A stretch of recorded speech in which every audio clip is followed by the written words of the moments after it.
오늘 여러분들과 이어서 이제 온 이스라엘의 왕이 된 다윗, 그 다윗에게 집중해서 오늘 말씀을 살펴보려고 합니다. 첫 번째, 여러분들과 나누고 싶은 질문 한번 같이 읽겠습니다. 시작. 다윗은 자기 증명의 시간에 무엇을 했습니까? 여러분, 인생의 어떤 정점, 아니면 정말 잘 될 때, 가장 멋진 순간에 이제 내가 어떤 사람인지를 드러내는 자기 증명의 시간이 왔죠. 근데 그때 그 사람이 뭘 하려고 하는지를 보면은 평소에 그 사람 마음속에 무엇이 있는가를 알 수 있어요. 조금 더 쉽게 말하면은 내가 행복하고 기쁘고 감사한 순간에 그가 중요하게 생각하는 가치가 그때 선명하게 드러나기 마련이에요. 지금 이제 다윗의 시대가 됐어요. 다윗이 온 이스라엘의 왕이 됐습니다. 하나님의 약속이 성취되고 그는 이스라엘의 왕으로서 내가 이제 어떤 왕인지를 보여줘야 되는 그 순간이 왔어요. 사람들이 다 다윗에게 주목을 하고 있습니다. 그때 다윗이 가장 먼저 한 두 가지 일이 있어요. 오늘 그 두 가지를 주목해서 첫 번째 여러분들과 나누려고 합니다. 다윗이 맨 처음 한 일이 뭐냐면 예루살렘 성읍을 되찾아오는 일입니다. 이어서 사무엘 5장 6절 말씀 우리 화면을 보면서 읽겠습니다. 시작. 왕과 그의 부하들이 예루살렘으로 가서 그 땅 주민 여부스 사람을 치려하매. 지금 다윗이요, 부하들을 동원해서 예루살렘을 가서 거기 있는 여부스 이방 족속을 몰아내고 예루살렘 성을 되찾아옵니다. 이게 어떤 의미가 있냐면 사사기에 보면 이미 예루살렘은 베냐민 지파에게 준 약속의 땅이었어요. 그런데 베냐민 지파에게 준 약속의 땅을 여부스 거민에게 빼앗기고 되찾아오지 못한 거예요. 그거 약속의 땅입니다. 사사기 1장 21절 보면 베냐민 자손은 예루살렘에 거부하는 여부스 족속을 쫓아내지 못하였으므로 여부스 족속이 베냐민 자손과 함께 오늘까지 예루살렘에 거주하니라. 하나님이 주신 약속의 땅인데요, 그 약속의 땅을 이방 민족에게 빼앗긴 상태로 지금까지 왔었다라는 거예요. 근데 재밌는 거는 사울 왕이 어느 지파 사람인 줄 아세요? 베냐민 지파 사람이에요. 그러면 자기 지파의 그 예루살렘 성을 보면서 무슨 생각이 들었을까요? 야, 저거는 하나님이 우리에게 주신 약속의 땅인데 그 약속의 땅을 쟁취하라 그랬는데 지금 저걸 못하고 있구나. 그 베냐민 지파의 수건인데요, 사울은 자기가 뺏긴 그 땅을 되찾아오려는 어떠한 시도도 하지 않았어요. 한 번도 어떤 시도를 하지 않았어요. 그리고 예루살렘은요, 사울의 정치적 중심지가 기브아입니다. 제가 그래서 지도에서 찾아봤어요. 사울이 정치적으로 수도로 삼고 중심지로 삼았던 기브아랑 예루살렘이랑 얼마나 떨어져 있는지, 멀리 떨어져 있는 줄 알았어요. 그랬더니 그냥 1시간 정도 거리예요. 1시간 정도. 그러니까 이게 거리가 멀어서 안 한 게 아니라 사울 중심 안에 아무런 관심이 없었어요. 마음의 문제였다라는 거예요. 그런데 반면에 다윗은 왕이 딱 되자마자 뭐 한 거예요? 예루살렘을 되찾아오기로 결심한 거예요. 그래서 여부스 족속을 치고 예루살렘 성읍을 되찾아옵니다. 사울을 비롯해서 온 이스라엘 백성들이 아무 관심이 없었어요. 그런데 예루살렘 성을 왕이 되자마자 되찾아왔다는 게 뭐예요? 평소에 다윗은 그걸 보면서 빼앗긴 예루살렘 성읍을 보며 안타까워했고, 내가 왕이 되면 그 성을 다시 하나님 앞에 되돌려야 되겠다고 생각한 사람이에요. 그리고 이어서 두 번째로 뭘 했냐? 그 성읍을 되찾아온 다음에 그 성읍 안에 빼앗긴 하나님의 언약궤를 다시 복귀시키려고 합니다. 예루살렘을 수복하고 나서 그 성에 하나님의 임재를 상징하는 법궤를 가져오기로 합니다. 그게 오늘 본문 1절과 2절이에요. 다시 한번 천천히 한번 읽겠습니다. 시작. 다윗이 이스라엘에서 뽑은 무리 3만 명을 다시 모으고 다윗이 일어나 자기와 함께 있는 모든 사람과 더불어 바알레 유다로 가서 거기서 하나님의 궤를 메어오려 하니 그 궤는 그룹들 사이에 좌정하신 만군의 여호와의 이름으로 불리는 것이니라. 자, 이렇게 돼 있어요. 그러면 예루살렘 성을 되찾아오고 난 다음에 그 성 안에 뭘 넣었냐면 빼앗긴 하나님의 궤를 다시 가져오는 거예요.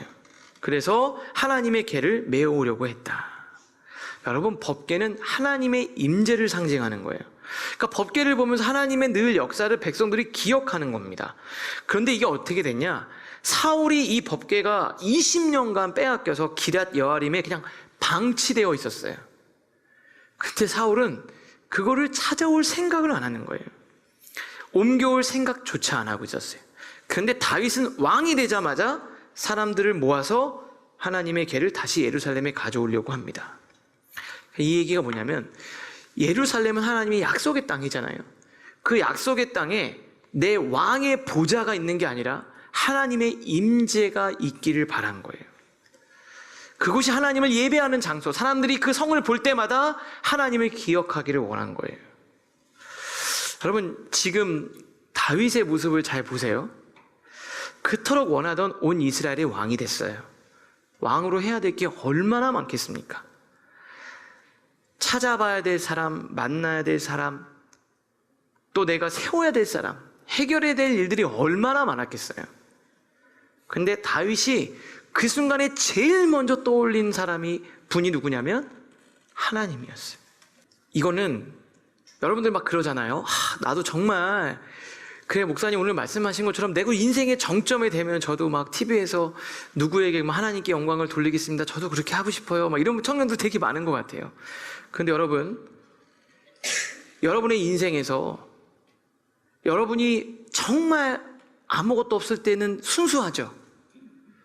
그래서 취업되기 전에 어때요? 막 기도하고 내가 정말 하나님을 위해서. 그런데 막상 직장생활 가고 경제활동을 하고 여러분들이 정말 풍요로운 삶을 보면 어떻게 되는 줄 아세요? 이렇게 말하는 사람들이 있어요. 그래도 옛날에는 제가 너무 순수했고 지금은 세상을 좀 알아가고 세상이 얼마나 힘든지, 그때는 내가 막 하나님의 영광을 위해서, 하나님을 위해서 이렇게 얘기했는데, 그때는 목사님 제가 아직 현실 감각이 좀 떨어져서 그랬고. 여러분, 순수할 때, 아직 세상을 잘 모를 때, 취업하기 전에, 돈 벌기 전에, 사업을 성공하기 전에, 내가 뭔가를 이루기 전에는 하나님께 영광을 돌리고 내가 축복의 통로가 되고 내가 무언가를 하겠다라고 고백을 하죠. 근데 지금은 어떻죠? 나는 조금, 그때는 내가 너무 세상 물정을 몰라서 그런 거고. 여러분, 다윗은요, 아무것도 없을 때도, 그리고 자기가 하나님이 많은 것을 주셨을 때도 그는 늘 하나님을 생각한 거예요. 저는 우리 청년들이요, 그 대학생 때, 우리 대학부 때 얼마나 순수해요. 열정적으로 하고 헌신하고, 그리고 막 누구를 위해서 희생하고, 마음이 아파도 주님의 이름으로 그를 대하고. 근데 조금 살다가 보면 어떻게 돼요? 그렇게 안 하게 되잖아요. 전 여러분들이 세상을 알면 알수록 하나님을 더 사랑할 수 있기를 주님의 이름으로 축복합니다. 마치 시골에 순수하게 연애했는데 도시 갔더니 막 도시 화려함을 보고 돌아왔더니 옛날에는 내가 아무것도 몰라서 좋아했고 이렇게 얘기하는 게 아니라, 세상에 그렇게 화려하고 멋진 게 많아도 그 순수한 사랑을 잊지 않는 거죠. 다윗이 그런 사람이었어요. 저는 우리 청년들이 대학생 때부터 직장 가고 결혼하고 아이를 낳고 이 스펙트럼을 다 보잖아요. 전 여러분들이 시간이 지날수록 하나님을 더 순수하게 사랑할 수 있기를 주님의 이름으로 축복합니다. 나이를 먹어도, 세상을 알아도, 돈맛을 알아도 하나님을 사랑하시길 바랍니다. 다윗이 하나님을 너무 사랑했어요. 어떤 것보다 하나님을 사랑했습니다. 여러분, 성경에 수많은 인물들이 있잖아요. 그런데 직접적으로 하나님을 사랑합니다라고 고백한 사람은 다윗이 유일한 사람이에요. 그래서 성경에 다윗에 대해서 하나님이 이렇게 사도행전에 이야기를 합니다. 사도행전 13장 22절 같이 읽겠습니다. 시작. 다윗을 왕으로 세우시고 증언하여 이르시되 내가 이새의 아들 다윗을 만나니 내 마음에 맞는 사람이라 내 뜻을 다 이루리라. 하나님이 내 마음에 쏙 든다. 그러면 다윗이 똑똑하고 막 죄를 안 짓고, 제가 말했잖아, 다윗 형편없는 사람입니다. 조금 잘하는 것 같다가도 어느 날 막 이상한 짓을 하고. 그리고 시편 읽어보세요. 시편을 읽어보면 다윗이 막 욕하고 소리 질렀다가 막 누구 막 저주했다가 갑자기 뒤에서 찬양하고, 그래서 얘가 우울증인가? 이 감정의 기복이 장난이 아닌 사람이에요. 그런데 하나님이 내 마음에 쏙 든다. 내 마음에 합했다. 마음이 하나가 됐다. 내가 얼마나 사랑하는지, 내가 뭘 가장 원하는지를 다윗은 알고 있다. 그래서 다윗을 통해 내 뜻을 이루겠다. 이렇게 한 거예요. 다윗은 하나님께 뭔가 막 드리고 싶었어요. 왕이 되고 나니까요. 이야, 이렇게 미천한 나를 왕으로 세워주신, 부모도 자기를 무시했거든요. 아버지도 그냥 쟤는 그냥 안 와도 되는, 없어도 되는 그런 녀석입니다라고 얘기했는데 하나님이 나를 받아주셨잖아요. 그 하나님 너무 좋은 거예요. 죽을 수밖에 없는 나를 살려주신 하나님이 너무 좋은 거예요. 아무도 거들떠보지 않는 천한목동, 부모도 버리고 형제도 무시하고 세상이 거부했던 자신을 사랑한 하나님께 뭔가 드리고 싶어서 성전을 건축하고 싶어요. 그래서 역대하 6장 7절 8절에 이렇게 기록되어 있어요. 내 아버지 다윗이 이스라엘의 하나님 여호와의 이름을 위하여 성전을 건축할 마음을 가졌어요. 제가 하나님께 성전을 지어드리고 싶어요. 저는 이렇게 좋은 곳에 사는데 하나님은 저렇게 천막, 성막이 있으니까 나도 뭔가 드리고 싶다는 그 마음을 표현했어요. 그랬더니 여호와께서 내 아버지 다윗에게 이르시되 내가 내 이름을 위하여 성전을 건축할 마음이 있으니 이 마음이 내게 있는 것이 좋다. 하나님이 그 마음이 그렇게 좋으셨던 거예요. 그리고 하나님이 변하지 않는 언약을 맺으시는 거예요. 여러분, 사울은 하나님이 나한테 뭘 주실까? 내가 뭘 좀 얻을 수 있을까?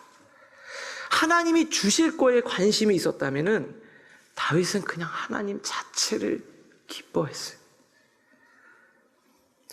여러분은 무엇에 관심이 있으세요?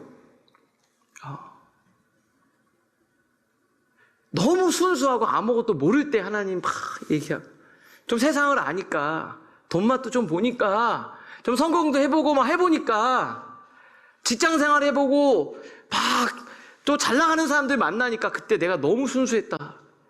여러분, 세상에 수없이 멋지고 수없이 아름답고 화려한 그 무엇을 봐도 그 인생의 정점에서 하나님이 떠오르기를 간절히 축원합니다. 그 하나님을 다윗처럼 예배하실 수 있기를 바라요. 다윗처럼 하나님을 사랑하고 고백하는. 그래서 오늘 예배 가운데 우리 성도님이 하나님, 저는 하나님 사랑합니다 이렇게 고백하고 정말 하나님을 마음껏 찬양할 때 하나님이 얼마나 기쁘실까. 육신의 부모도 내 자식이 나도 아빠가 있어서 행복해, 그리고 내가 좋아하는 거 알아주고 사랑한다고 얘기만 해도 그렇게 행복합니다. 하나님 어떠실까? 오늘 이따가 찬양하고 기도할 때 여러분 하나님 앞에 그렇게 고백을 올려드리는 우리 사랑하는 라이프처치 성도님들 되시기를 바랍니다. 자, 두 번째입니다. 같이 읽겠습니다. 시작. 웃사는 왜 죽었습니까? 그래, 20년간 방치된 법궤를 찾아오는 내용이 이제 뒤에 기록이 되어져 있어요. 오늘 기록되어 있어요. 궤를 새 수레에 싣고 아비나답 집에서 나오는데요. 그 아비나답의 아들 둘이 있었습니다. 우사하고 아요라는 아들 둘이 있었는데 걔들 수레를 이렇게 끌고 나오는 거예요. 그래서 아요가 앞에 있고 우사가 뒤쪽에서 좀 지키면서 이렇게 가는 형태였던 것 같아요. 그런데 이제 막 수레에 그 당시에 아마 수레라고 할 때 여러분 니아카 같은 게 아니고 그 당시에 블레셋이나 이런 근방에서 아주 화려하고 정말 멋지게 격식을 차리는 뭐 그런 거였던 것 같아요. 이제 그렇게 화려한 수레에다가 딱 끌고 오니까 다윗이 막 악기를 연주하면서 찬양을 하고 막 기뻐하고 있었는데요. 그토록 원하던 법궤가 들어오는 순간에 갑자기 찬물을 끼얹던 충격적인 사건이 일어납니다. 사무엘하 6장 7절인데 제가 읽어볼게요. 그들이 나곤의 타작마당에 이르러서는 소들이 뛰므로 우사가 손을 들어 하나님의 길을 붙들었어요. 소가 막 날뛰니까 갑자기 법궤가 쓰러지려고 했는지 갑자기 손을 들어 붙들었어요. 그랬더니 여호와 하나님이 우사가 잘못함으로 말미암아 진노하사 그를 그곳에서 치시니 그가 거기 하나님의 궤 곁에 죽으니라. 갑자기 찬물이 끼얹은 것처럼 분위기가 쌓여진 거예요. 우사가 죽은 거예요. 근데 성경에 보니까 우사가 잘못함으로, 우리는 요거만 딱 보니까 너무 심한 거 아닌가, 왜 그러나 이렇게 생각하겠지만 분명히 잘못했다라고 기록한 걸 보니까 무언가 문제가 있었던 것 같아요. 그래서 여기를 제가 책을 읽어보니까, 주석이나 책을 읽어보니까 이 부분에 대해 아주 명확하게 공통된 해석이 있어요. 유진 피터슨 목사님은 이렇게 기록을 했어요. 우사의 반사적인 행동, 황소가 비틀거리자 법궤를 고정시키려고 선을 뻗은 행동, 정말 쓰러지려고 했는지 잠깐 흔들리려고 하는데 자기가 그냥 딱 잡으려고 했는지는 모르겠지만 이 순간적인 실수가 아니었음을 추측할 수 있다. 이게 순간적인 실수가 아니라는 거예요. 그것은 자신이 법궤를 관리하는 사람이라는 오랜 망상이 표출된 거예요. 그러니까 이게 내 거라고 생각하고 그냥 내가 갖고 있던 거, 야 내가 갖고 있다가 가져오는 거니까, 이렇게 얘기한 것 같아요. 모세의 율법에는 법궤를 어떻게 다루어야 하는지에 관해 분명한 지시사항이 있어요.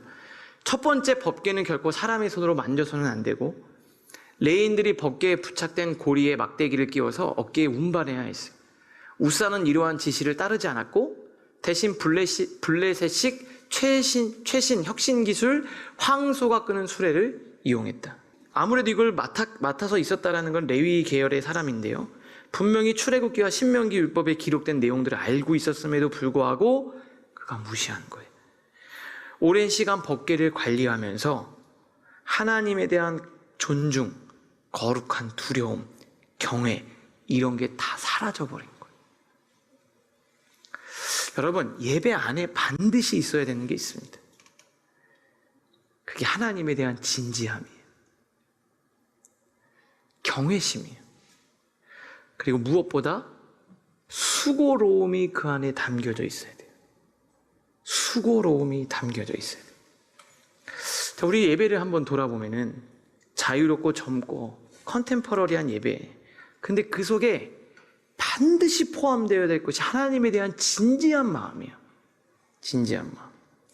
너무 자유로워서 경외심이 사라져버리고 편안함 속에 그것들이 다 묻혀버리면은, 정성이 사라져버리면 하나님은 그 예배를 받지 않으신. 다윗이 이런 상황이 되니까요, 법궤를 바로 들여올 수 없어서 오벳 에돔의 집에다가 보냅니다. 11절. 여호와의 궤가 가드 사람 오벳 에돔의 집에 석 달을 있었는데 여호와께서 오벳 에돔과 그의 온 집에 복을 주시니라. 너무 무서워서 뒀는데 거기에 막 복이 임하는 것을 소식을 들어요. 그래서 그거를 다시 되찾아옵니다. 되찾아와요. 여러분 잘 보세요. 20년 동안 아비나답 집에 있었어요. 근데 거기 복이 임했다는 얘기가 없어요. 그런데 딱 세 달 오벳에돔 집에 있는데 거기 복이 임했다 그랬습니다. 20년 동안 그는 법궤를 가지고 있었지 법궤를 소중히 여기고 경외하며 그것에 대한 사랑의 마음이 없었어요. 오늘 우리가 드리는 이 예배가 세 달 오벳에돔에서 하나님이 복을 주셨던 그와 같은 예배가 오늘 일어날 수 있기를 바랍니다. 오늘 여기 오면서 있다가 찬양을 막 부르고 하나님을 높여드릴 때 하나님의 놀라운 은혜가 다 있기를 바라요. 20년 아니 30년 아무런 변화가 없어도 오늘 예배가 하나님께 상달되면 하나님의 놀라운 은혜가 임하는 겁니다. 하나님의 놀라운 은혜가 우리 라이프처치 예배 가운데 임할 수 있기를 주님의 이름으로 축복합니다. 마지막 세 번째예요. 같이 읽겠습니다. 시작. 다윗은 왜 춤을 추었습니까? 그러니까 다윗이 그 얘기를 딱 듣고 이제 되찾아와야 되겠다는 생각을 한 거예요. 그래서 이번에는요, 제사장 사독, 아비아달, 그리고 레위 사람들 리더들을 다 불러다 놓고 이렇게 얘기를 해요. 역대상. 그들에게 이르되 너희는 레위 사람의 지도자이니 너희와 너희 형제는 몸을 성결하게 하고 내가 마련한 곳으로 이스라엘 하나님 여호와의 궤를 어떻게 해야 돼요? 메어서 올리라. 13절 읽겠습니다. 시작.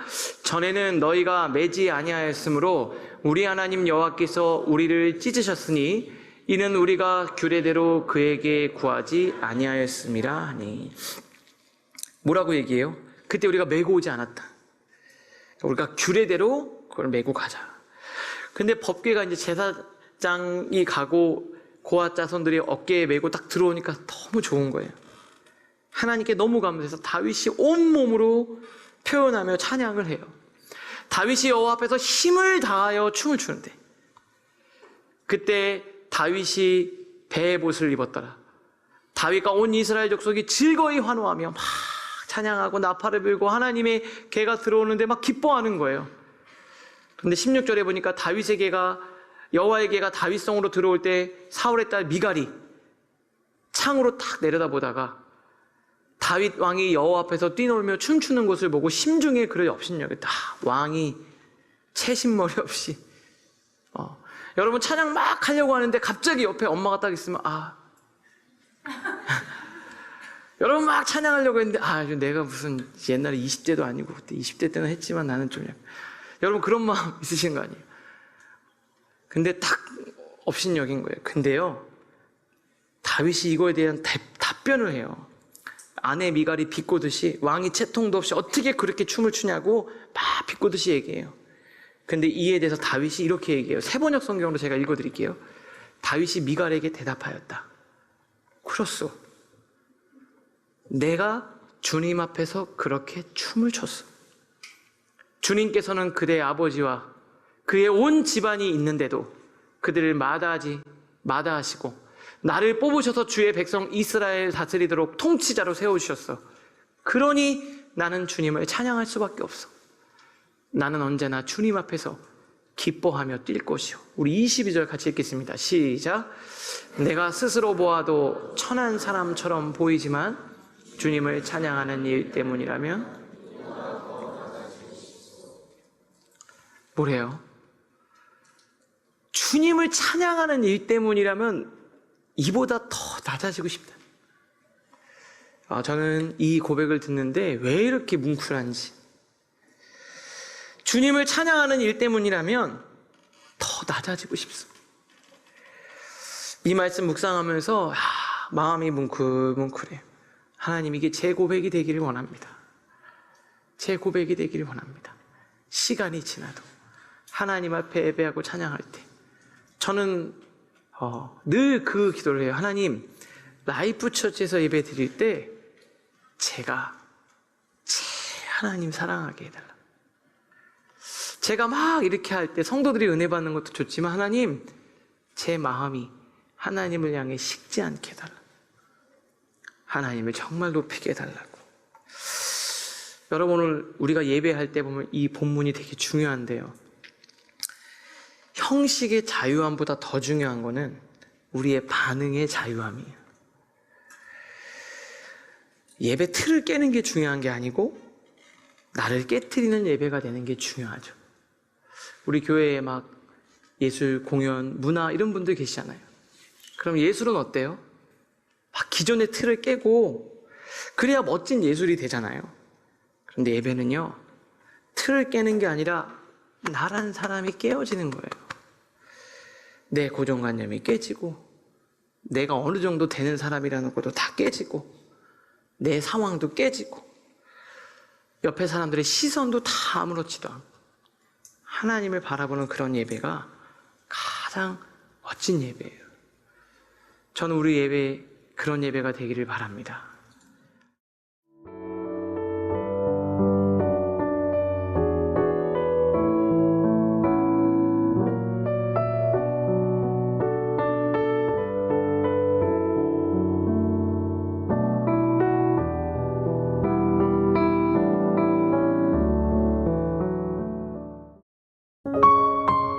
GOD Good TV